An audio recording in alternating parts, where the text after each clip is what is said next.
Monsoon का असर महाराष्ट्र की सियासत पर भी नजर आया जब अजीत पवार ने राजभवन में महाराष्ट्र के दूसरे डिप्टी सीएम की शपथ लेकर महाराष्ट्र की सियासत में तूफान खड़ा कर दिया और सीएम एकनाथ शिंदे की सरकार में शामिल हो गए। और अब शरद पवार और अजीत पवार के बीच एनसीपी पर कब्जे की लड़ाई शुरू हो गई है। अजीत पवार ने एनसीपी पर दावा ठोक दिया है।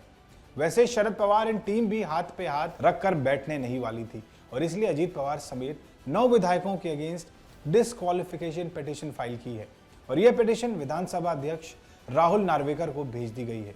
शरद पवार ने इन विधायकों पर दल बदलने के आरोप लगाए हैं। एनसीपी ने चुनाव आयोग को भी लेटर लिखा और इस मामले की पूरी जानकारी दी। अजीत पवार के डिप्टी सीएम बनने से महाराष्ट्र की पॉलिटिक्स में जबरदस्त उथल-पुथल हुई है, लेकिन इसका सबसे गहरा असर 2024 के लोकसभा चुनाव पर दिखेगा।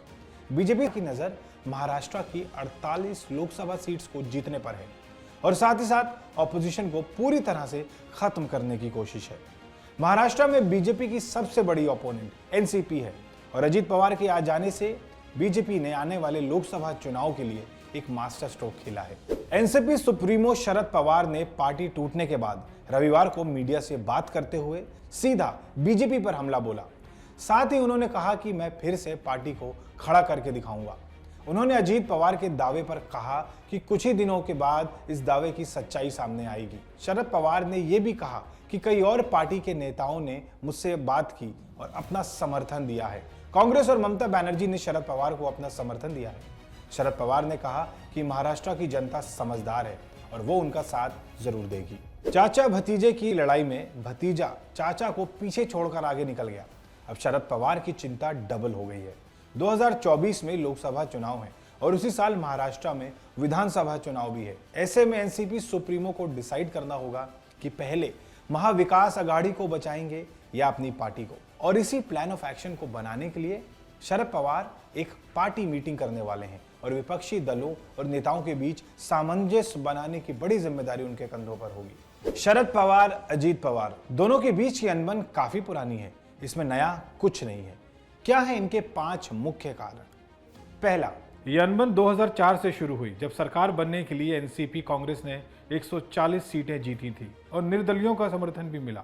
सीएम पद को लेकर बवाल चल रहा था। कांग्रेस की 69 सीट्स थी और एनसीपी के खाते में 71 सीट्स आई थी। एनसीपी का सीएम बनना तय था, लेकिन कांग्रेस का मन बदला और अपना सीएम पद का दावा ठोक दिया। शरद पवार ने कांग्रेस की यह बात मान ली और अजीत पवार इस बात से काफी नाराज हो गए। दूसरा, इस इंसिडेंट के बाद दोनों की पॉलिटिकल विचारधाराओं की लड़ाई शुरू हुई। साल 2008 में भी महाराष्ट्र में एनसीपी गठबंधन की सरकार चल रही थी। तब इस बात की घोषणा हुई कि नए डिप्टी सीएम छगन भुजबल होंगे। शरद पवार के करीब होने के बाद भी अजीत पवार को डिप्टी सीएम का पद नहीं दिया गया। इस बात से वो काफी खफा हुए। तीसरा, अजीत पवार के बेटे पार्थ पवार भी चाचा भतीजे के बीच अनबन का कारण है।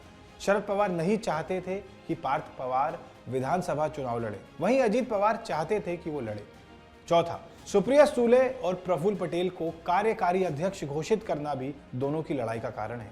अजीत पवार अपने अनुभव के हिसाब से खुद को पार्टी के प्रेसिडेंट के रूप में देख रहे थे, लेकिन शरद पवार ने ऐसा होने नहीं दिया। पांचवा, अजीत पवार और शरद पवार के बीच विवाद इस बात को लेकर भी था कि पटना में हुई विपक्षी एकता वाली बैठक में शरद पवार ने राहुल गांधी को सपोर्ट देने की बात की थी और यह कमिटमेंट बिना किसी पार्टी नेता से पूछे बिना दिया था।